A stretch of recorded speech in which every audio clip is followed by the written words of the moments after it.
Hello guys! Welcome to Pinoy Throwback Channel kung saan tayo ay magbabalik tanaw sa nakaraan. Sa araw na ito, muli nating sasariwain ang Korean novela na Full House na ipinalabas noong July 14, 2004 sa Korea, at noong February 21, 2005 sa GMA7. Naging hit ang palabas na ito sa GMA7, pati na rin ang theme song na Fallen, na kinanta ni Jano Gibbs. 2 dekada na ang lumipas mula nang ipalabas ang drama na ito.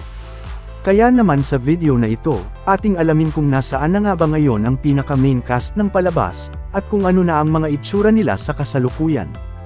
So simulan na natin. Isa sa mga main cast ng palabas ay si Song Hye Kyo na gumanap bilang Han Ji Yoon. Ang edad niya noon ay 22 years old nang lumabas ang K-drama sa bansa nila. Sa kasalukuyan ay 42 years old na ito, at active pa rin naman sa mundo ng Korean entertainment. Kung maaalala nyo, sumikat ng husto ang Descendants of the Sun na pinagbidahan nila ng kanyang ex-husband na si Song Joong Ki. Next ay ang ka-love team niya sa palabas na si Rain na gumanap bilang Lee Young Jae. Ang edad niya noon ay 22 years old din nang lumabas ang K-drama sa bansa nila. Sa kasalukuyan ay 42 years old na ito, at active pa rin naman sa mundo ng Korean entertainment.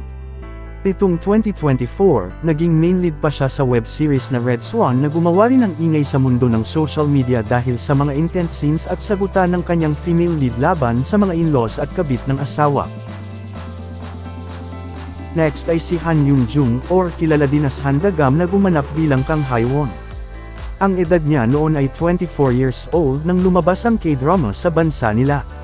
Sa kasalukuyan ay 44 years old na ito, at active pa rin naman sa mundo ng Korean entertainment. Naging part pa siya ng main cast ng K-drama na Der In's Affair na pinalabas last year. Lastly, si Kim Sang-soo na gumanap bilang Yoo Min-hyuk. Ang edad niya noon ay 31 years old nang lumabas ang K-drama sa bansa nila. Sa kasalukuyan ay 51 years old na ito at active pa rin naman sa mundo ng Korean entertainment. So na-miss nyo din ba sila guys? Just comment down below and please don't forget to subscribe.